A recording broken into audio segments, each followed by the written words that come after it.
Insurance isn't one size fits all, and shopping for it shouldn't feel like squeezing into something that just doesn't fit. That's why drivers have enjoyed Progressive's Name Your Price tool for years. With the Name Your Price tool, you tell them what you want to pay, and they show you options that fit your budget. Enough hunting for discounts, trying to calculate rates, and tinkering with coverages. Maybe you're picking out your very first policy, or maybe you're just looking for something that works better for you and your family. Either way, they make it simple to see your options. No guesswork, no surprises. Ready to see how easy and fun shopping for car insurance can be? Visit Progressive.com and give the Name Your Price tool a try. Take the stress out of shopping and find the coverage that fits your life on your terms. Progressive Casualty Insurance Company and Affiliates. Price and coverage match limited by state law.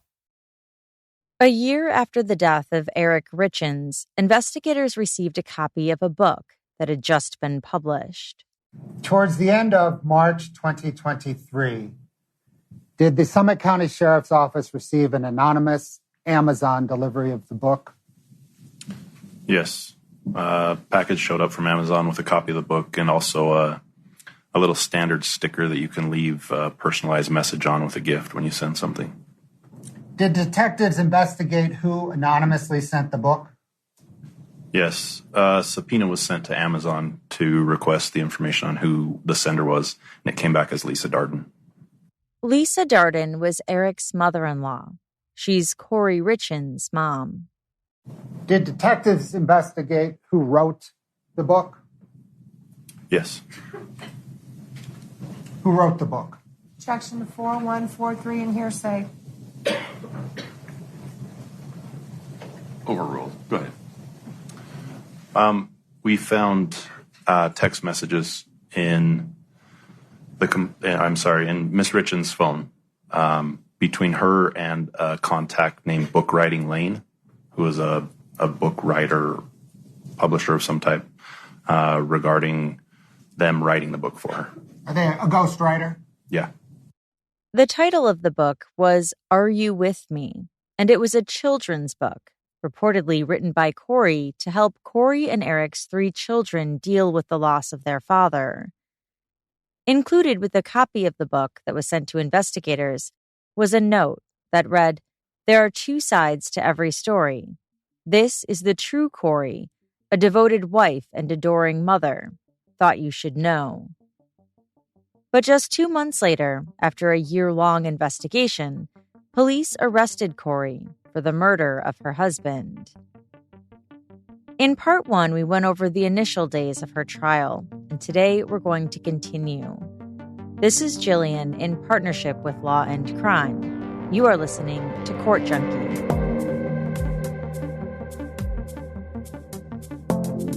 They say there's a few things in life you should never cheap out on, and that thing you spend 8 hours a night on is definitely one of them.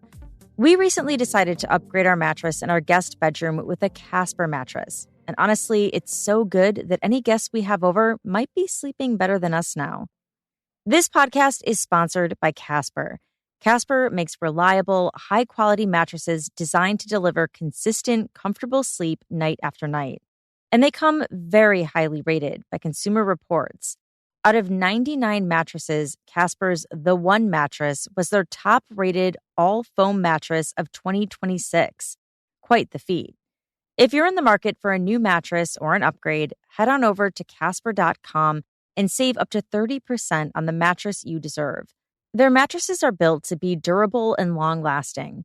You're not replacing this thing every few years. It's designed to maintain support and comfort over the long haul.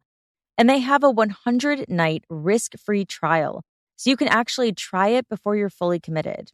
Though with over 110,000 five-star reviews, I have a feeling you're going to love it. We got the Casper Snowmax, and my cousin from North Carolina was just in town last week, our very first guest to sleep on the new mattress. And his review the next morning, he said he got a 5-star hotel type of sleep, which is quite the compliment. Casper also offers a wide range of mattress types, so whether you like it firm, soft, or just a little firm and a lot soft, or a lot soft and a little firm, whatever your preference, there's something for you at Casper.com. Casper is one of those brands where I love that I can genuinely stand behind the product, because when you and your loved ones are sleeping well, you know it's the real deal. Right now, save up to 30% on mattresses and up to 35% on everything else when you go to Casper.com. One last time, that's CASPER.com and save up to 30% on the mattress you deserve. Court Junkie is brought to you by Progressive Insurance. Do you ever think about switching insurance companies to see if you could save some cash? Progressive makes it easy. Just drop in some details about yourself and see if you're eligible to save money when you bundle your home and auto policies. The process only takes minutes, and it could mean hundreds more in your pocket. Visit Progressive.com after this episode to see if you could save. Progressive Casualty Insurance Company and Affiliates. Potential savings will vary. Not available in all states.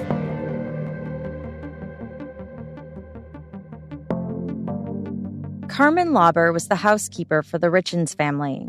She testified on day 4 of Kouri's trial. Did Kouri Richins ever ask you to purchase for her illicit drugs? Yes. How many times? 4. Did you purchase illicit drugs for her? Yes. How many times? 4. When you purchased illicit drugs for Kouri Richins the first time, who did you purchase the drugs from? Susan Kohler. When you purchased Kouri for Kouri Richins drugs the second time, who did you purchase the drugs from? Robbie.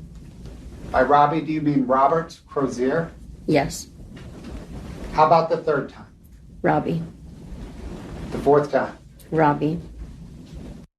She said the first time Kouri asked her, it was in early February 2022, about 1 month prior to Eric's death.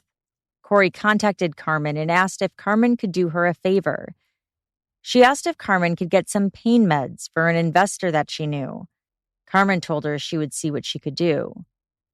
Carmen testified that she knew a woman named Susan Kohler who was an active user, so she reached out to Susan. Susan told her that she did have some pain meds. The prosecutor asked if Kouri fronted her the money for the drugs, and Carmen said no. She paid Susan $600.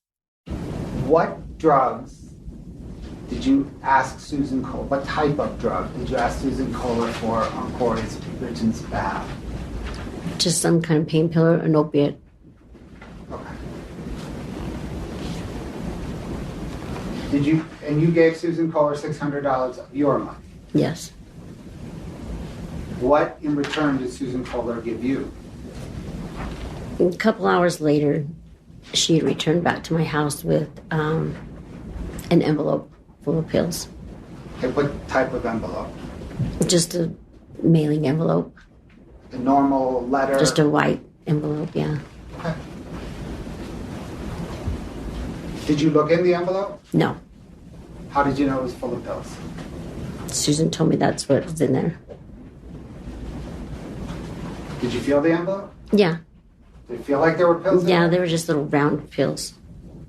She said Kouri picked them up from her the following morning and paid her the $600. You mentioned you have part of this transaction with Kouri Richins and Susan Kohler involved text messages. Do you have any of those text messages? No. Do you know what happened to those text messages? I deleted them. Why?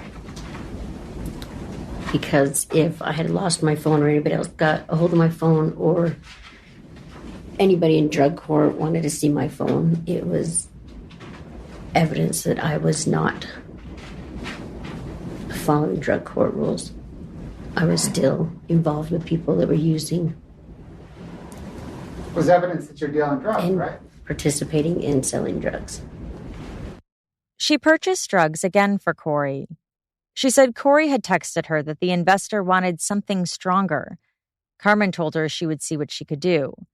She reached out to another acquaintance, Nicole Cummings, who she knew was still using. She asked Nicole if she knew of anyone who had opiate pills for sale. Nicole referred her to Robert Crozier. Carmen called Robert and he told her he had a buddy who had fentanyl pills. She said she called Kouri back and told her that she could get them, but that they were fentanyl pills, and they were pricey, $1,000. Kouri told her to go ahead, and that she would put the money in one of the houses that she was flipping. She left the back door unlocked for Carmen. Once Carmen got the money, she called Robert and got the pills. Then she coordinated with Kouri to get the pills to her. Kouri told her to take the pills to the Midway house and to leave them in the shed. She said she instead put them in the fire pit. She felt better about leaving them there. She testified that Kouri again approached her for illicit drugs later, towards the end of February. When Kouri Richins approached you that second time involving Mr. Crozier, what did she ask for? She said her investor needed something a little bit stronger. And I proceed to tell her, like, it's not something you can just, when you're buying something off the street that's man-made, you just don't say, hey, this is what I want to order. She told her you get what you get. Did there come a time when she asked you for the Michael Jackson stuff? Yes. Was that this time? Yes. What did you understand the Michael Jackson stuff to mean? I actually wasn't sure. I had to Google it. This drug deal went the same as the last one. She recalled the price also being $1,000 in cash. She said these were the only times she had ever purchased drugs from Robert. She recalled hearing that Eric had passed away a day or two after his death. Did you ever speak with Kouri Richins about Eric's death? Yes, I did. When? A couple days after. Where were you when you spoke with Kouri Richins the first time about Eric's death? I was with my friend Nick, and we were on our way to do a UA for drug court. Is Nick Bond Savage? Yes, it is. And the UA again is a urinalysis? Yes, it is. So you and Nick were together. Were you on a way? Were you driving to the UA? Yes. When you had that conversation with Kouri Richins about Eric's death, were you on speakerphone? Yes. Could Nick hear the conversation? Yes. Did you ask Kouri Richins about Eric's death? Yes, I did. What did you ask her? I said, please tell me these pills were not for him. Did she respond? She did. How did she respond? She said, no, they were not. Eric passed away from a brain aneurysm. She was asked if there was ever a time after Eric's death when Kouri asked her for pills again. She said yes. She again arranged to buy drugs from Robert for a third time. This time, Kouri told her the investor would leave money under the doormat at Kouri's house. But when she went to pick up the money, there was nothing there, so she had to ring the doorbell. She answered it. She told me to come inside. I told her the money wasn't there. I gave her a hug and asked how she was doing. And then I told her the money wasn't there. And then she asked if she could write me a check. So then she went over to her kitchen counter and grabbed kind of a book about so big and wrote me a check. The check for $1,300 was entered into evidence. Under the memo section, Kouri had written that it was for construction clean at Midway. Carmen said that wasn't true. She said when she got the pills from Robert, she noted the pills were round like before, but were a little darker blue. After that, she never bought any pills from Robert again. Later, Robert did try and sell her more. She said she contacted Kouri to see if she needed them. Kouri told her no, that her investor had left town. On cross, Carmen was asked how many times she had met with prosecutors. She said there was an initial meeting and then a couple times over the last few weeks. So when you met with them over the last couple of weeks, was that to go over your testimony? Yes. Did they practice your testimony with you in those meetings? They kind of prepared me for what kind of, I don't know what the word I'm thinking of. They kind of prepared me a little bit of it. Did they review your answers with you? Pause for 1 second, Ms. Lewis. I apologize for the interruption. Pull the mic a little bit to your left. Yeah, you can move quieter, sit down. Okay. There you go. Now pull the mic more in front of you. Yeah. Let's try that. I'm sorry, if you ask your Sorry, go last ahead. question one more time. Did they review your answers with you? Yes. All right. So they reviewed with you when the drug buys happened, correct? They would ask me the questions and I would answer. Would they correct you if they thought your answer was wrong? Not really, no. All right. Did they practice cross-examination with you? Yes. So they did we call it a mock cross. Someone pretended to cross-examine you. Is that fair? Yeah, they kind of just brought up how you were going to bring up my past, how I was going to feel. Okay. That's all? Yes. All right. Did they tell you how to answer the questions that I might be asking you? No. They didn't give you any advice on how to answer the questions. No. Did they help you put the pieces together so you would remember what to testify to? Actually, I'm the one that's asked, like, if I needed to know Robbie, I put in my phone, like, obviously it says Kouri, Doreen's niece, Robbie, Nicole's friend, just stuff like that. Wait a minute, I don't know if I understood your answer to my question. So my question was, did they help put the pieces together for you for your testimony, and what was your answer? I said I'm the one that asked for pictures and stuff like that. So you asked them to help put the pieces together for you? I don't know if it was actually helping me put the pieces together. Can refresh my memory a little bit. It happened a long time ago. She was asked about a meeting with investigators after Eric's death, when they told her that Eric had died of a fentanyl overdose.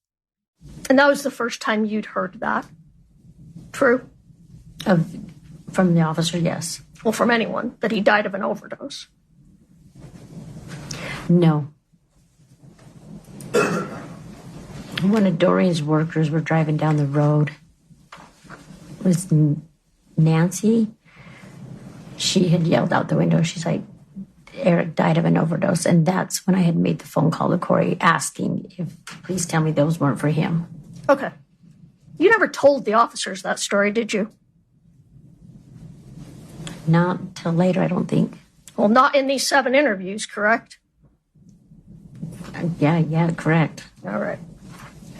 In fact, what you tell them is you don't use fentanyl. Correct? Yes.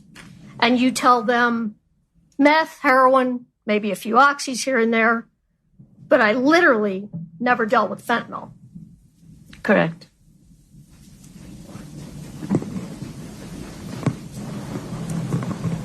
That's true. Wasn't it? Yes, correct. Okay.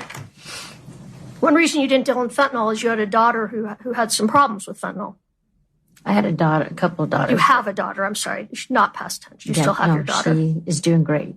Yes, and I'm happy to hear that. She had a problem with fentanyl. She had a problem with heroin, and it turned into fentanyl, yes. Yeah.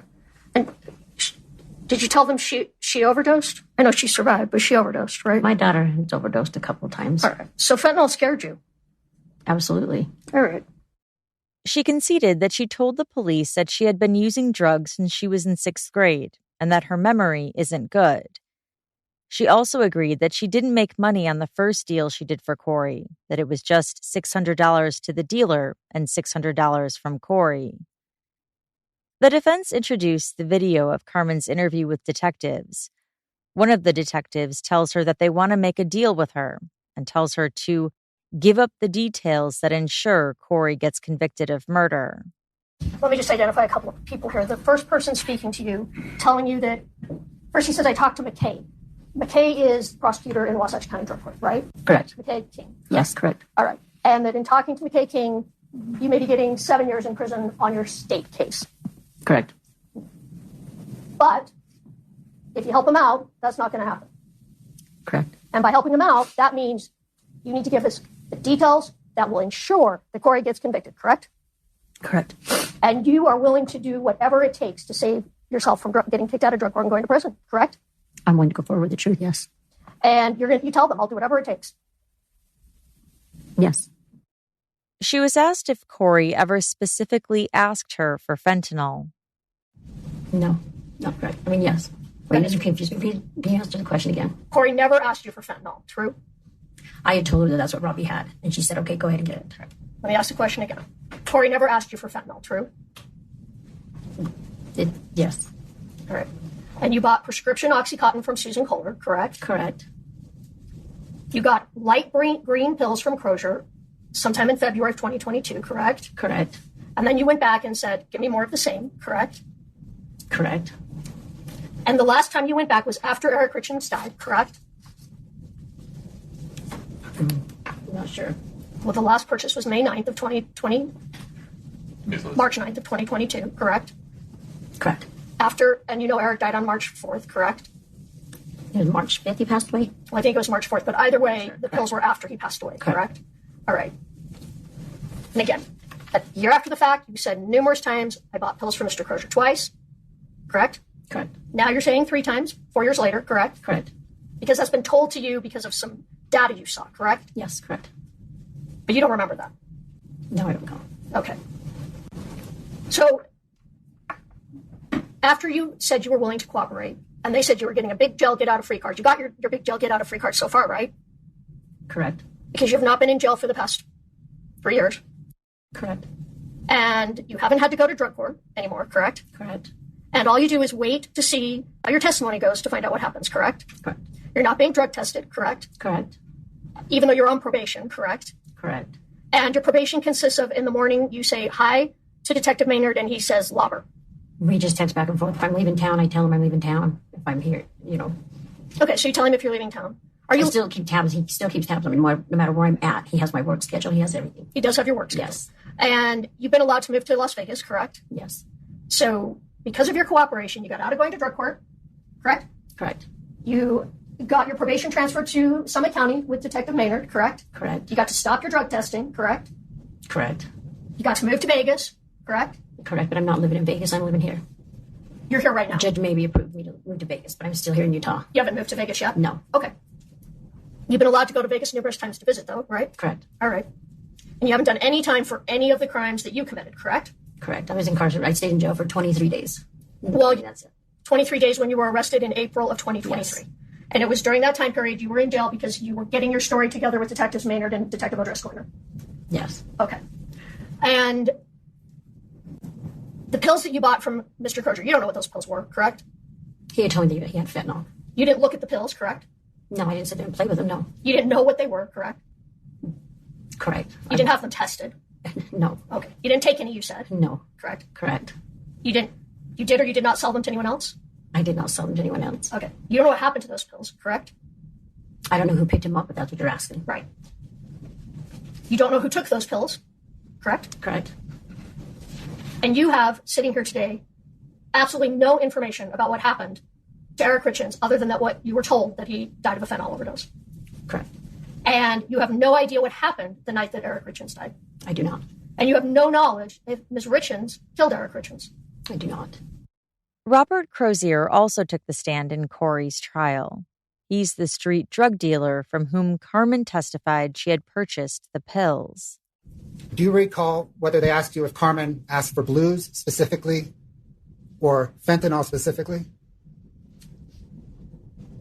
I have read the report, so I know that they did, but I don't remember them saying that to me. Okay. And by report, do you mean a transcript of Yes. their interview? Yeah. So you know from reading a transcript of their interview that they asked you whether Carmen asked for blues or fentanyl on one hand or oxys on the other hand? Yes. Do you recall how you responded to that question? Not right offhand. I think I said something to the extent of that I thought they were. I didn't know if they were fentanyl or Roxy's, but whatever she asked for is what she got. He testified that he didn't sell fentanyl in early 2022. She asked probably for blues, but at that time, Roxy's were blues. It wasn't like it was like the slang on the street was, when people bought Roxy's, they were buying blues. It was before, this influx of fentanyl and it also said that so M30s. Yeah, that's what the the Roxy's were stamped with was M30s. That's the manufacturer stamp. It's not just a fentanyl thing. Do you recall investigators then clarifying that very thing with you and asking, it wasn't like she was asking for oxys and got M30s, right? Do you remember the investigators asking you for that clarification? Well, oxys implies that they would have been Oxycontin to me, but M30s would be fentanyl. Or not fentanyl, but Roxy's. Do you recall the investigators asking you? It wasn't like she was asking for oxys and got M30s. Do you recall them asking you that? I have read it, but I don't recall them asking me that, no. But you know that they asked you that from having read the transcript, right? Your Honor, asked and answered, said you don't recall. That is true. And if you would answer that question, please. I'm sorry, can you repeat the question? Do you know that investigators asked you, it wasn't like she was asking for oxys and got M30s? Yeah, that's what it says. Yeah. Do you recall your answer to that question? I do not. Sir, do you recall whether police asked you if Carmen Lauber knew there was fentanyl in the pills that you sold her? Again, yeah, it said that. It's a yes or no question. Do you recall? I don't recall. I really don't recall the conversation with the police at all, other than I had the conversation with them. I don't remember details of it other than what I've read. Do you agree in the interview generally that you confirmed that you sold pills containing fentanyl to Carmen Lauber? No, I said that, from what I read, I said that she knew what she got what she wanted. Whatever she asked me for is what she got, but I'm pretty sure it was Roxy's, but. On cross, he said he believed he sold to Carmen once, maybe 2 times. He said every deal was the same. So can you remember what you were charging per pill for 30 milligram oxycodones? Like either $25 or $30 a piece. $25 or $30 per pill. Mm-hmm. You weren't selling fentanyl at that time, but when you did sell fentanyl, what did that sell for? About the same. You sold fentanyl for about the same? Mm-hmm. Are you aware that there was a time that fentanyl was sold for considerably less than oxycodone? Yes. And would that have been earlier when fentanyl first started in the market, or would that just depend on who was selling it? It just depends on who was selling it, okay, where you got it from. If you know a Hondo that'll give them to you for 80 cents, then yeah, but.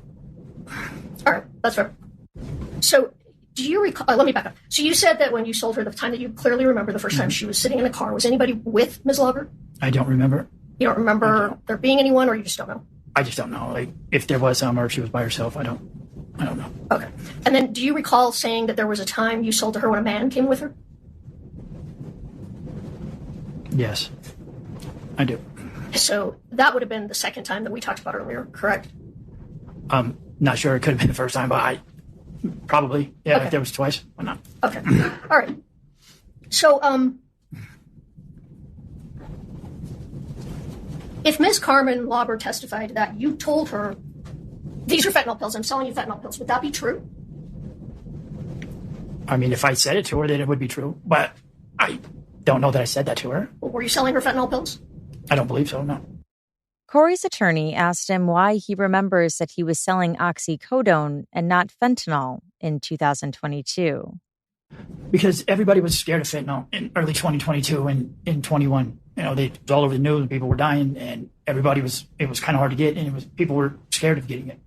And like I testified, I had people that had prescriptions. I had my own prescription and we sold those.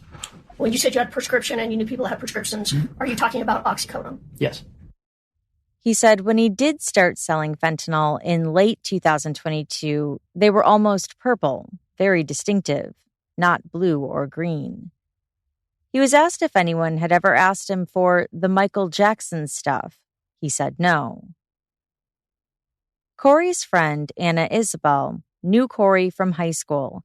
She was also in a long-time relationship with a man named Hayden Jeffs, who worked as a handyman for the Richins. Hayden passed away in 2024. On January 22, 2022, about a month and a half prior to Eric's death, she was with Hayden when he received a phone call from Kouri. Did you overhear that call on speakerphone? Yes. What on that phone call, if anything, did you hear Kouri Richins ask Hayden Jeffs? For something for a client. I don't remember what it started with, the T or P. We didn't know what it was. I went to the bathroom, and when I came back, I don't know who brought it up or how it got around to that.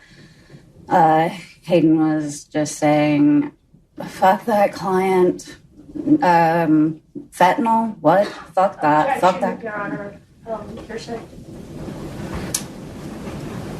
Hayden's statements, Mr. Bloodworth. No. Would you pause for 1 second, Ms. Isbell? My apologies. Effect on Kouri Richins. Yeah. So, ladies and gentlemen, Mr. Jeff's side of this conversation, as related by Ms. Isbell, that's an out-of-court statement that you cannot consider for its truth. The only reason you can consider it is for context for whatever Ms. Richins may have said in response after hearing it. Please proceed. Thank you, sir. Okay, after Mr. Jeff said that, how did Ms. Richins respond? She said, okay, thank you. That's all. Was there a second call then? No. Okay. Did you hear any other of the discussions between Ms. Richins and Mr. Jeffs? No. On cross, text messages between herself and Detective O'Driscoll were displayed for the jury.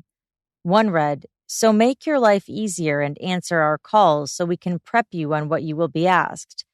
Otherwise, the next time I knock on your door, I'll have a warrant and a catch pole for the dog."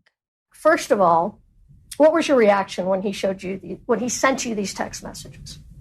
Oh, I was livid. I was very upset. I thought it was rude, inconsiderate, but not how you should treat somebody that did nothing wrong. Okay. And you were asking if he would give you an exact date to show up to court instead of telling you to be here every day, correct? Yeah. And he said, well, no.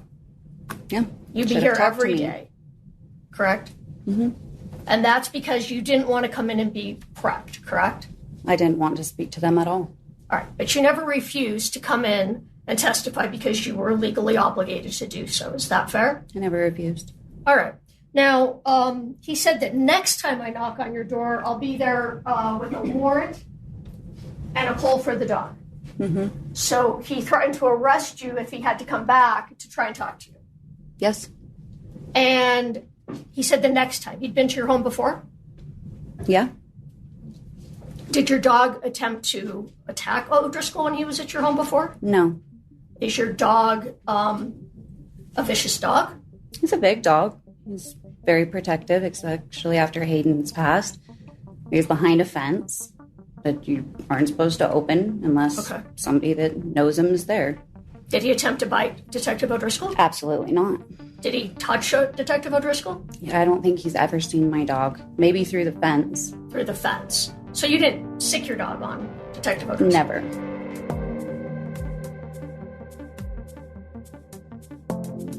I was going through my bank account a little bit ago, and I found a charge for a newspaper subscription that I'd completely forgotten about. Like I hadn't read it in probably about a year.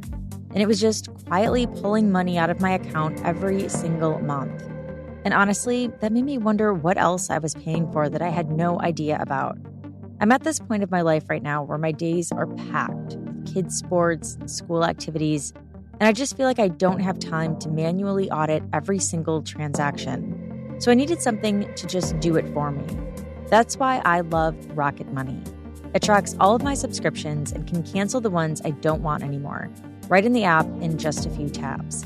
And it automatically categorizes all of my transactions across accounts, so I can actually see where my money is going without doing any of the legwork.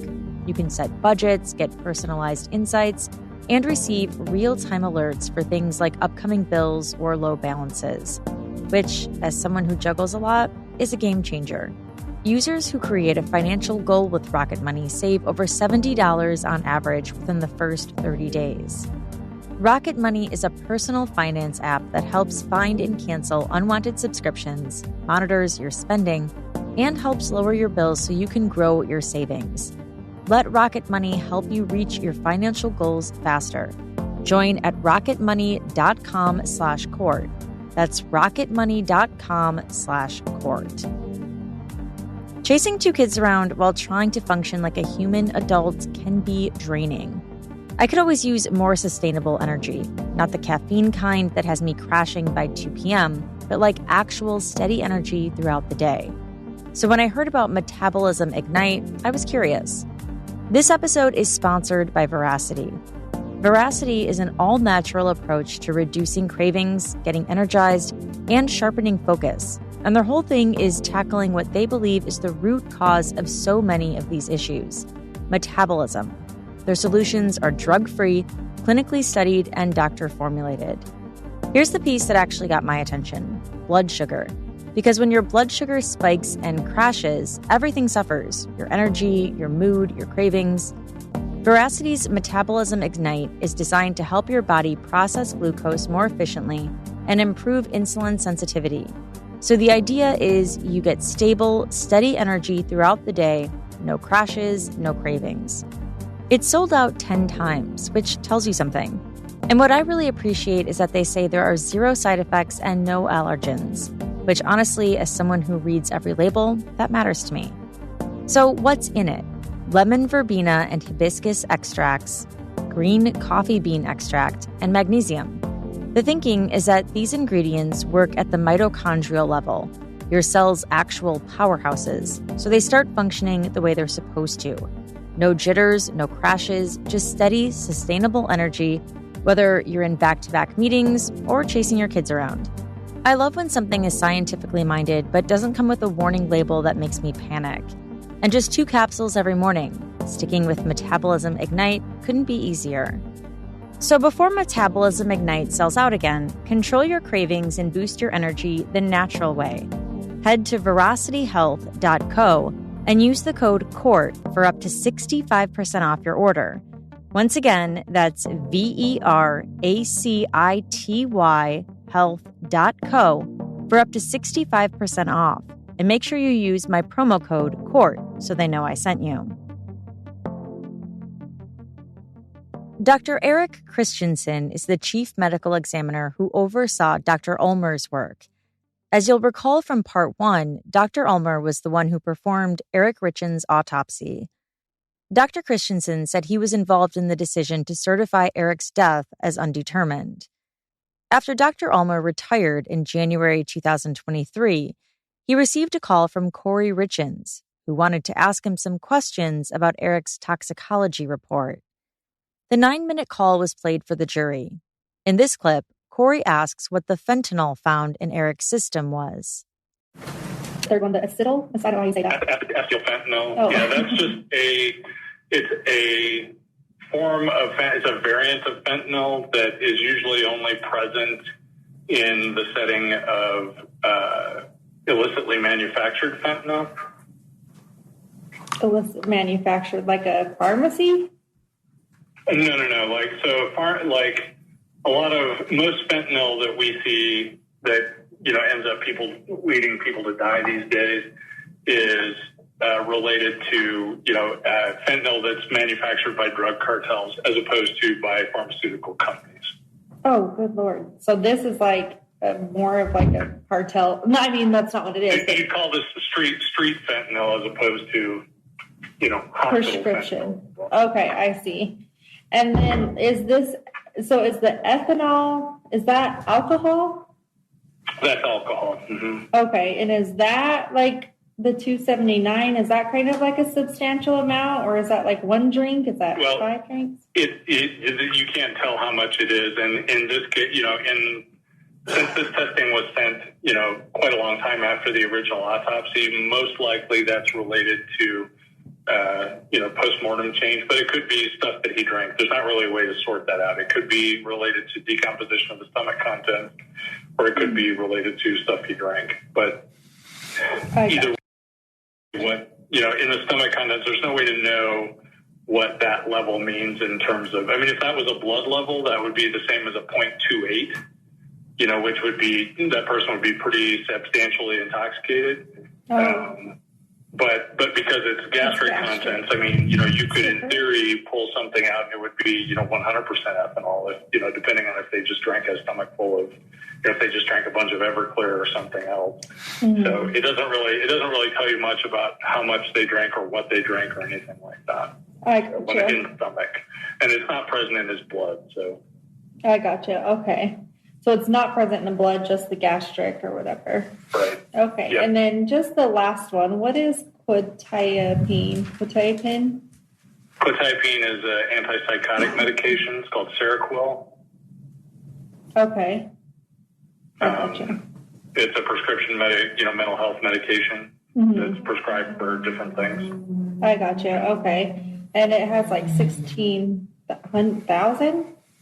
16,000 nanograms per milliliter. Mm-hmm. Okay. And is that, quite a bit? Like, that's a big number, but it doesn't really mean that much. So a nanogram is a millionth of a gram, and a gram is not very big. So even 16,000 of them is not a huge amount. Okay.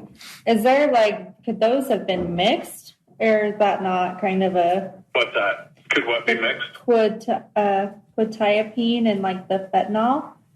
Or is that a normal, I guess, drug thing? I don't know. It's not, most of the time if we see those together, it's because somebody was taking quetiapine as a prescribed medication and they were abusing fentanyl. But, do you have any indication he was abusing fentanyl? No, that's why all of this is just what the heck is this and going on? So I guess that's why I'm confused just about all of this, honestly. So I don't know. Allison Wright knew Eric Richins for years. She first met him in junior high. He was a friend of her sister's. Eric was also business partners with her husband. She told the court about a conversation she had with Kouri in February 2019 during a trip she and her husband went on with Kouri and Eric. Kouri and I were finally in a position where our husbands were no longer with us. We were just discussing life. We both have kids, our marriages, and Kouri opened up and shared that things were difficult at home. A word I remember is that she felt trapped. At this time, I learned that their marriage had a prenuptial agreement, and she explained that she felt like she was frustrated in the relationship, but also it would be difficult to leave. Eric would end up financially secure, and her the opposite. She feared what would happen in divorce. She mentioned that maybe the kids would prefer him with the lifestyle that they had, four-wheelers and toys and opportunities, where she would have less. She feared how she would be represented by him in the community. I felt for her. It was a hard conversation. I knew that things had been hard since their youngest child was born, and I was tender towards her current circumstance. Thank you. And did that conversation give you any context to what was happening in terms of Kouri's business at that time? Yeah. Kouri is super ambitious. She went back to school and got a master's degree. I was impressed. I had young kids. I wasn't sure I could do that. She then went and got a real estate license and was trying to build that business. That conversation kept playing in my mind as I think this is a way to become financially independent and secure. On cross, she was asked about Eric having an affair. Not that I know. Think hard. Crazy. She was upset. What I understood from the conversation is things were frustrating at home. And that's because she believed he was having an affair with a coworker? Is that right? Overruled. Is that right? She and I never discussed her thinking about an affair. Is that the context of the conversation you were having that day, that she believed he was having an affair with a coworker, and that's why she was upset with her marriage and talking about divorce? I don't recall that. Were you aware of it at that time, that there was an affair going on between Eric and a coworker? I don't recall that conversation versus when I found out. When did you find out? I'm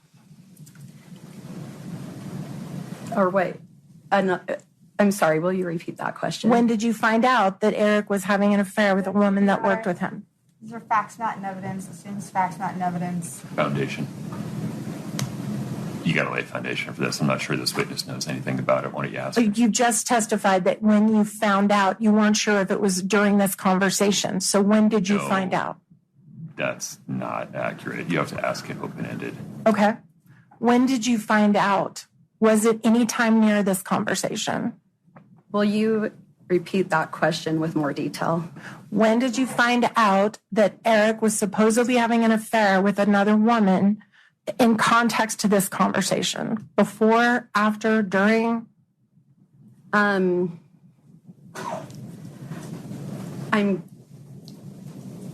having a difficult time understanding because help me understand affair. Because, like, I think there was a friendship with a lady, but I don't know. So I don't know exactly what was going on. Understood. That's fair. So let me rephrase it. Did you become aware that Eric had intimate feelings towards a woman that he was working with? Your Honor, assumes facts not in evidence. She's argument in the asking question. whether this person ever became aware of it. Overruled. It's a yes or no question. Ms. Wright, could we start there? Can you repeat the question? Did you become aware that Eric, at around this time, 2019, had intimate feelings towards a woman, another woman that he worked with, that was causing problems in their marriage? I don't remember when I became aware of it. Ballpark.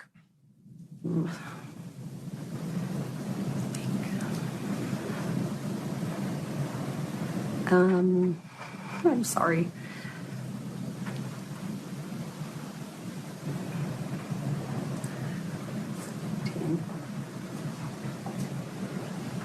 I think I'd heard of it like twice, and I don't remember. I'm sorry, I don't remember. When you were having this conversation with Kouri, did you know at that time? I don't believe I did. Chris Kotradimos is a digital forensic analyst who owns a company called M20 Solutions. He said he analyzed Eric's phone for any mentions of illicit drug use. He said outside THC, he didn't find anything. He also reviewed the download from Kouri's phone. Did that download contain text messages, call logs, web searches, things like that? Yes.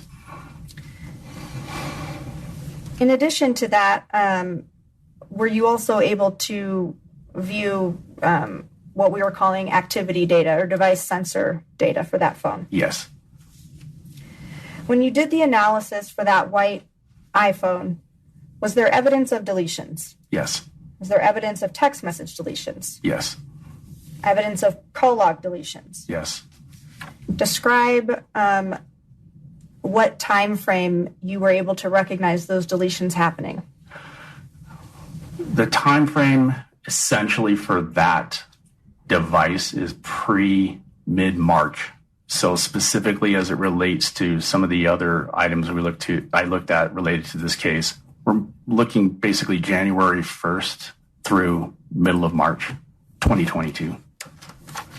What was missing from that phone for January 2022, February 2022, and March 2022? Hundreds of text messages, at least. There were also missing most of the web history artifacts in that device. Call histories as well? Call logs, etc. There were also mass deletions on Carmen Lauber, Kouri's house cleaner's phone too, including all of the content of her text messages with Kouri, of which there were hundreds. These were deleted from Kouri's phone also.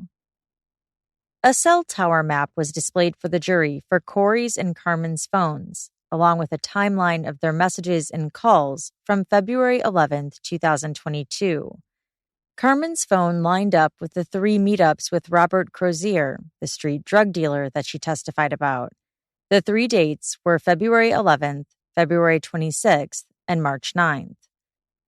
As for Eric's phone the night of his death, his phone activities ended at 8:50 p.m. after a phone call he had with his friend Scott. There was a 9:45 p.m. Google search he made about how far it is from Scottsdale to Nogales, and then an incoming text at 10:18 from his contact named Raul. But according to Cotra Demos, there was no indication it was opened. As for Kouri's phone that night, Kouri's phone was unlocked at 3:06 a.m. At 3:08, it walked 243 feet. At 3:10, 3:15, and twice at 3:19, it was unlocked again. At 3:21, 911 was called. The prosecutor showed him images they retrieved from Kouri's phone from later that morning on March 4th. Do you recognize this? I do. What is it? These are 3 thumbnails, PNG files recovered from Ms. Richins' device. He said the images were in the image files in Kouri's phone, and that at some point they came from a text message, although he couldn't say if they were from incoming texts or outgoing, since the source of the images had been deleted from her phone.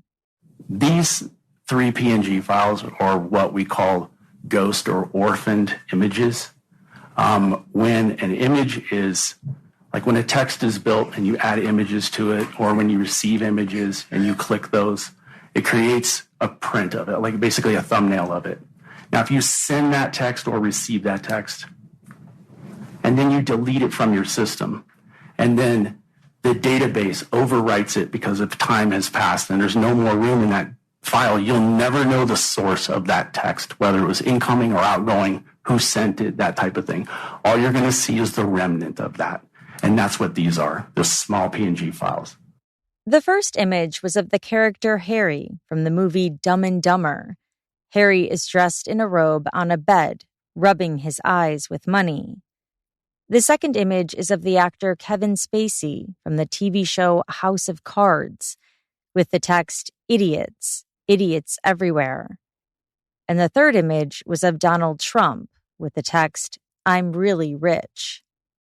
And you described that they were found in the image files as a remnant of possibly a text message. Right. I wouldn't say a remnant. It's a thumbnail. I mean, it's a PNG file. I mean, it's a thumbnail. Yes. From the data that you analyzed, were you able to tell if these images were accessed by Ms. Richins' phone? They were accessed by the system in her phone, yes. How do you know that? It gives an accessed indication in the file path, in the data and the extraction. It'll say when the device was accessed, and it will give a timestamp. When we say accessed, what does that mean? It just means when the file, or when that image was either selected or viewed, or, I mean, it's accessed. Yeah. But it means it was selected or viewed by the person with that device. Correct. You mentioned there was a timestamp. When were these images accessed on Kouri Richins' phone? 8:29 a.m. on March 4th. He said prior to that, at 8:28 a.m., her phone was unlocked and her phone was turned to landscape view and then turned back to portrait view. Then it was locked again. So those, the turning of the phone, the unlocking of the phone, those correlate with the time that these images were accessed? Yeah, around the same time. Yeah, during the same unlock event. Kotradimos also testified about Google searches conducted on Kouri's phone in the days, weeks, and months after Eric's death. They include multiple searches about deleting things from a phone, such as, can you delete everything on an iCloud account? Can you delete everything off an old iPhone without actually having it? Can you delete a text message you retrieve? Can you change the password remotely of a lost cell phone? Can deleted text messages be retrieved from an iPhone? Can you change the password remotely of a lost iPhone? Log into iCloud account. What do cops do when they seize electronics? Can you delete everything off an iCloud account? Ultimately, there were over 25 searches regarding deleting things off of a phone, or if a location can be traced on a phone, things like that.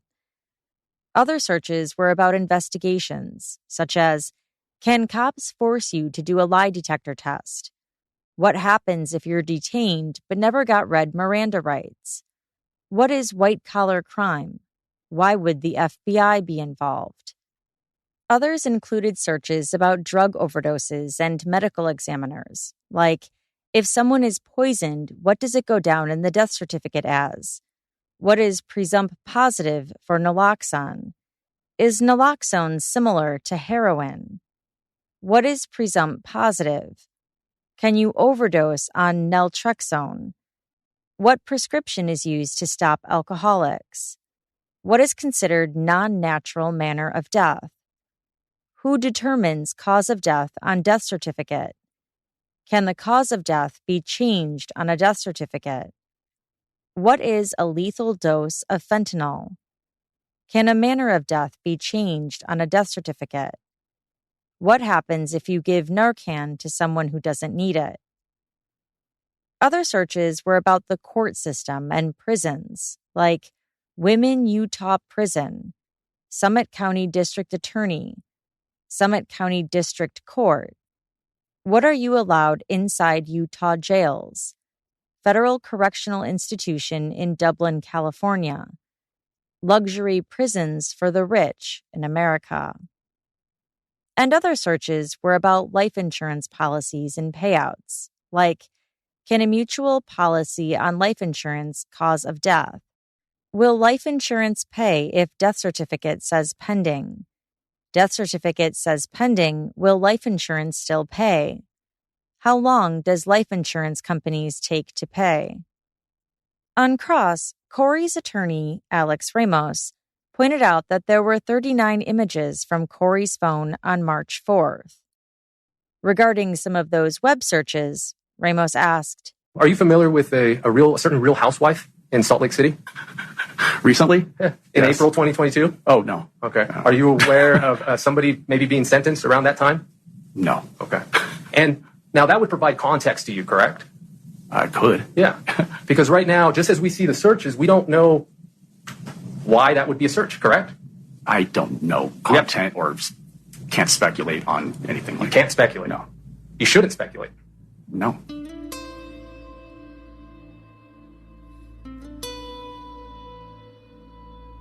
Brooke Carrington is a forensic accountant who testified about the Richins' finances. She said Kouri was a licensed realtor who was in the business of buying and selling real estate for the purpose of fixing and flipping houses. She told the jury that K. Richins Realty, LLC, Kouri's company, was registered in April 2019. Eric Richins was initially listed as member number 1, but 4 days later, it was changed to Kouri Richins, which is how it remained. Eric's name was removed. When analyzing Kouri Richins' business and personal accounts, what first struck you? Well, I usually take a first pass and just to try and absorb things. And when I got to October of 2021, there are many transactions that didn't clear the bank. Either they didn't clear the bank without a fee. Some of them were overdrafted and paid by the bank, and some were just returned non-sufficient funds. Most of us know that as NSF. And the account was perpetually in the hole. Even though there was money coming in, it was going out at a very exhaustive pace. And then let me stop you there. We'll unpack this bit by bit. Prosecutor Brad Bloodworth displayed a document she had put together. What I did is just count up the number of transactions in a particular month. And you can see that for most of the year 2021, it's minimal, de minimis, not really that big of a deal, relatively speaking. And then in October through the end of March, this is a drastic increase in funds that did not clear the bank, or transactions that didn't clear the bank without a fee. And then if you go over to the amount column, that represents the amount. I just added up the transactions, the value of each transaction in each of those months. So in November and December, those are separate buckets of transactions that she tried to pay without a fee. And that didn't happen. So $91,000 in each of those months. So let me just pick an example. December. Does this show that in December she had 77 overdraft or non-sufficient fund transactions totaling $91,000? That's what that says, yes. And that cost $2,000 in fees. Mm-hmm. Yes. And that upward trend began in October and continued through March. That is correct. She was asked what Kouri used the money for, and she said a lot of it was for debt payments, but that she also tried to pay herself. So does this show that Kouri Richins wrote approximately $60,000 in checks to herself beginning in August of 2021 through May of 2022 that bounced? That's correct. And she wrote them from a checking account that had a balance of that had a balance that ranged between negative $51 and $29. That's right. She said Kouri continued to incur more and more debt as the months went on.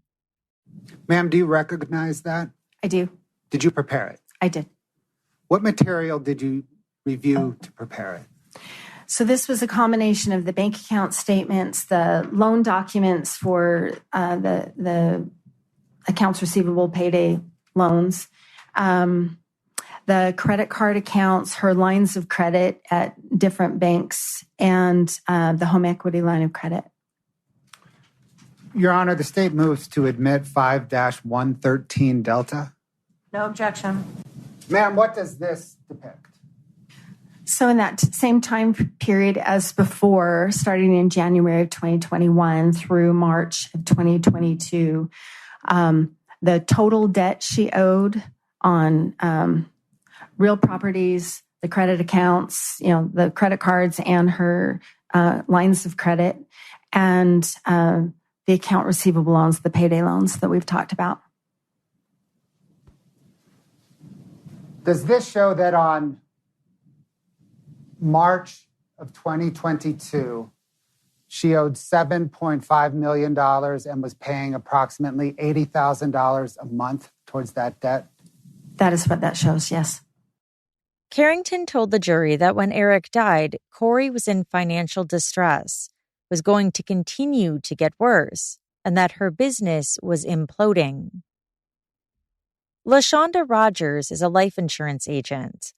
On June 2nd, 2022, she received a call from another agent who wanted her to look into some beneficiary changes. Rogers noted that there was a beneficiary change on a policy belonging to Cody Wright, the business partner of Eric Richins. It was part of a buy-sell agreement between the two. So I found out that on January 1st, 2022, the beneficiary was changed from Kouri to Eric, back to Kouri, and then to Eric again. Okay. Within a few minutes of each other. Okay. All on that same day? All on that same day. I see. And were you able to, at that moment, provide some of the details of how that transaction occurred? Yes. What was it? So after speaking with the representatives in our IT department, they stated that all were from Eric Richins' login and all from the same IP address. She said it appeared as though Kouri Richins was the one who did it, since it was her email being used on the account. Another life insurance agent, Ann Coates, with CMFG Life Insurance Company, also testified.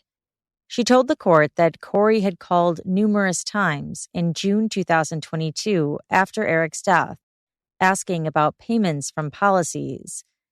At that time, a $250,000 claim had been paid, but others were on hold. Chelsea Barney testified that she's been best friends with Kouri Richins for about 20 years, and that they talked all the time and saw each other frequently. Are you familiar with the fact that the defendant obtained a $250,000 home equity line of credit on the home that she lived in? Yes. When did you learn of that? We were on a vacation to Sun Valley, and she had told me about it. Was that vacation in October of 2020? Yes. What, if anything, did the defendant say about that? She had said that Eric was mad at her and had turned off her credit cards because he found out she took a loan out on the house, and asked if we could pay for the trip, and she would reimburse us when she could. Did Kouri Richins say what she did with that $250,000? She used it to buy a house to flip and sell. Ma'am, did Kouri Richins ever tell you whether she had paid back that home equity line of credit? Yes. What did she say? I don't really recall, just that the house she flipped made money. I mean, I didn't really ask much about how much she made or didn't make, and she said she paid him back.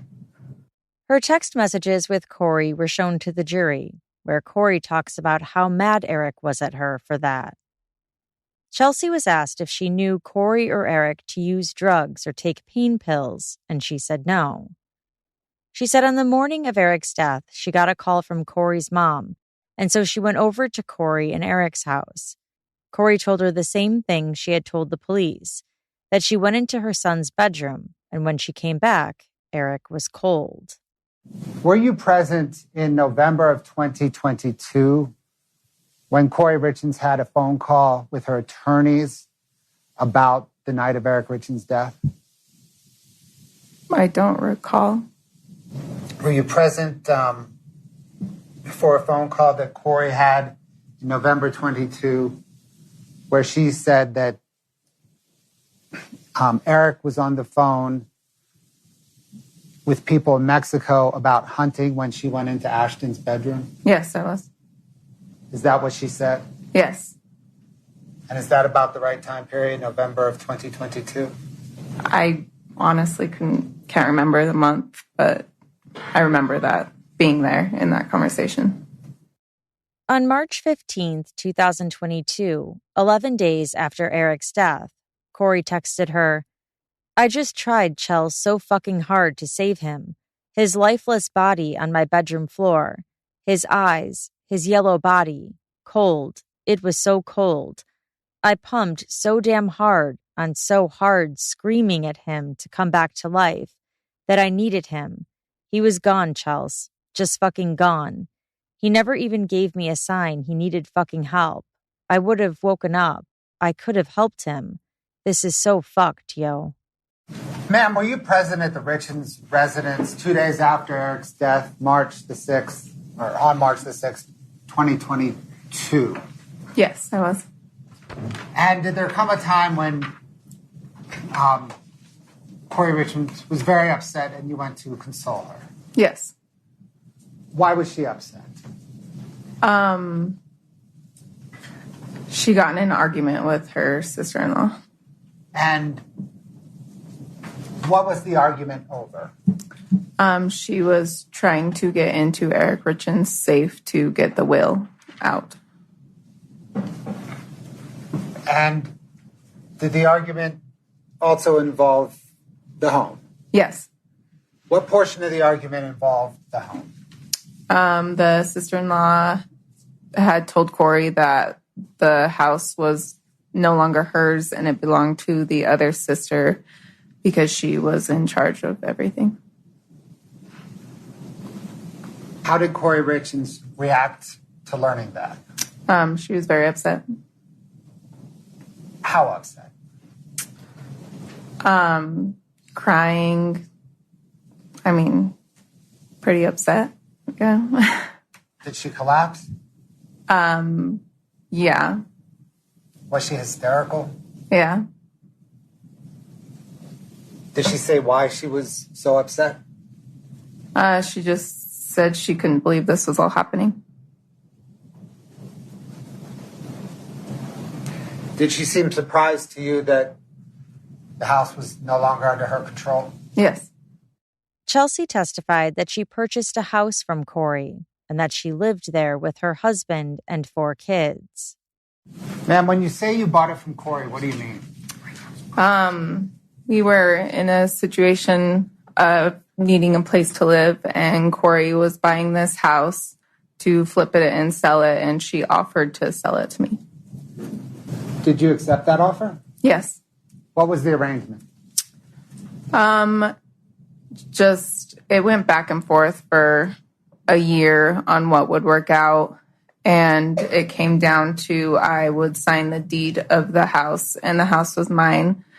And I paid a down payment, and I could do what I wanted because I had the deed to the house, but the loan would be under her name, but I would pay the mortgage payments myself. So let's start with the down payment. What was your understanding of the down payment? Just, she told me it was to pay the brokers back that she borrowed money from to get the house. And how much money was the down payment? $45,000. What, ma'am, were you doing for a living at that time?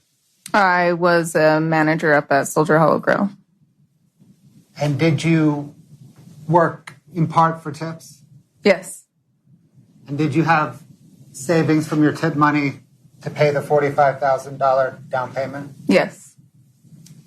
Did that amount to essentially your life savings at that point? Yes. Did you wire $45,000 to Kouri Richins in 2 separate wires? Yes. And you understood that to be a down payment on the house that you were living in? Yes. Did you understand that Kouri was going to put that money towards a mortgage that was closing soon after you wired the money? Yes. As far as you knew at the time, did she put the $45,000 towards the mortgage? Yes. What was then your arrangement with her on paying rent or paying the mortgage or paying money? The loan was just in her name, and I paid the mortgage company directly myself. Do you remember about what you paid them every month? $2,900. She said when she signed the warranty deed, she understood the house was hers. Did you understand that that document, upon signing it, that needed to be recorded with Wasatch County? Yes. Was that document ever recorded with Wasatch County? No. That was signed, I think, on January the 6th, 2023. From that point forward, did you continue to live in the home, pay the mortgage, and have the understanding that it was your home? Yes. Did there come a point when that understanding changed? Yes. When was that? When she got arrested, I was informed that there was a loan taken out on my house that I didn't know about, or I didn't take it out. Your Honor, hearsay. The question was, did there come a time when she became aware of a certain condition? She's explaining how she became aware of the condition. Doesn't matter if it's true, just matters that she heard it. So this explanation for what she heard can be considered only for an explanation of the effect it had upon her, not for the truth of the matter asserted. Go from there, Mr. Bloodworth. So did there come a time when your understanding changed? Yes, I emailed the lady I signed the papers with and asked for copies of the paper, and she told me it was never filed with the county. Did you continue to live in the house? I did. Did that change? Yes. When? September 24, I believe. I was evicted. You were evicted in September 24? Mm-hmm. Why were you evicted? The new owners kicked me out. Were there new owners because the mortgage was foreclosed on? No. Why were there new owners? I don't know how it all works, but she gave the deed over to someone else, and they owned the house. Was it a deed in lieu of foreclosure? Yes. Who's the she when you just said that? Kouri. The jury was shown more text messages between Kouri and Chelsea. Chelsea said it was after Kouri found out why her house had been searched by investigators. "Oh my fucking God, I got the document," Kouri wrote. "It's Katie and Amy," referencing Eric's sisters. "They told the detective basically I've been trying to kill Eric for years, and Eric was divorcing me." Chelsea, too, expressed her disbelief and asked Kouri to send the document to her. Kouri wrote, "I just sent it to you, and they said we were arguing about buying the Midway house because he didn't want to sign papers on it. That house had nothing to do with him. They said I didn't even try CPR. Oh my God, WTF." Chelsea again expressed her disbelief and called it shocking. "This is all so full of shit and lies," Kouri wrote.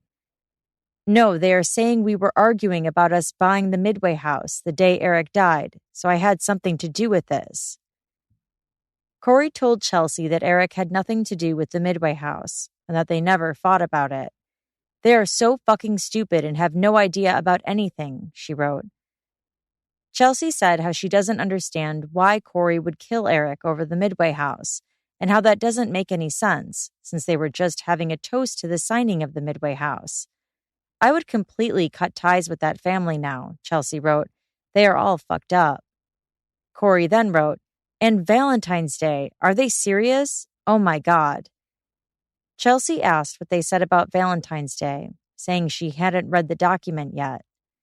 Kouri told her to read it and then they could talk. After Chelsea read it, the two continued to talk, and Chelsea asked what they think she could have put in Eric's sandwich. Kouri wrote, "I didn't even make him a fucking sandwich, those fucking idiots. It was Valentine's Day and Eric and I were both working from home that day, and I ordered lunch from Mirror Lake Diner. He never broke out in hives or used an EpiPen. I was fucking with him. Bailey was there too. He said the sandwich hurt his stomach, so he was going to nap. No hives, no EpiPen. They are such liars. And then he woke up and went to work." The two continued to go back and forth. Then Kouri wrote, "I am suing them for defamation and lying to the cops. Every bit of that is a fucking lie. Every bit of it. They are not getting away with this. I sent it to Gene. I told him I was done with the girls. They are never allowed my kids again, and if he needs to respect that. And said because they are fucking liars. He hasn't gotten back to me yet. He will, but I'm done." On March 19th, 2022, 2 weeks after Eric's death, Chelsea said she was part of a phone call between Kouri and Bryce Knutson, Eric's best friend. Kouri sobbed as she talked to Bryce about how she needs her house and how Eric didn't set it up for her to have the house in the event of his death. Bryce told her he feels bad for her and wishes that the Richins girls wouldn't be doing this to her. Kouri told Bryce that the medical examiner told her that Eric may have died from COVID, and Kouri said that made her angry because there's no way he died from that. There's no way. There's no fucking way. Dude, the people who have died of COVID had symptoms before they yes, died. They were overweight. They were in the hospital, ICU. Like, he did not die of fucking COVID, lady. Just randomly. Jesus. And like in the middle of the night. In the middle of the night.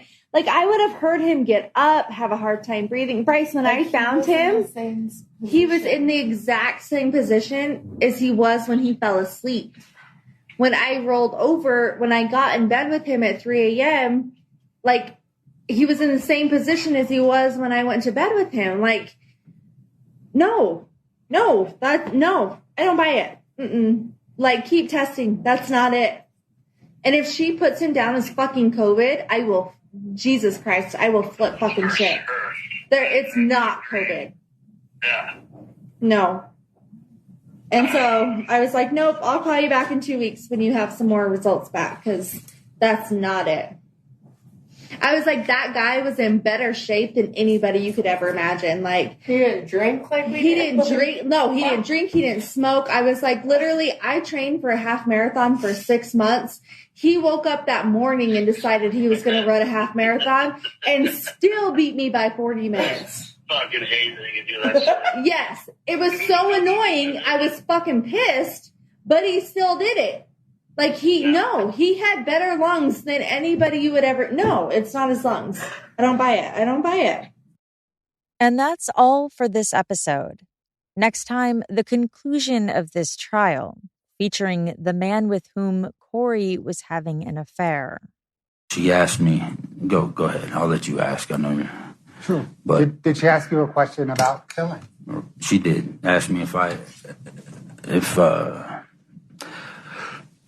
yeah. What's her did she ask? She asked if I had ever killed anybody. And we'll get to the verdict and what comes next.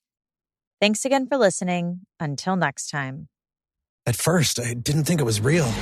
I woke up to this blinding light, and I was transported to another place. Pluto TV. Then I heard a voice. Come with me if you want to live. There were thousands of movies and shows, and they were all free. The truth is ours. It's just so beautiful. On Pluto TV, free streaming of Terminator 2, Fringe, Arrow, The 100, and The X-Files may cause excitement, loss of sleep, and sudden belief in extraterrestrials. No credit cards or alien encounters necessary. Pluto TV. Stream now, pay never.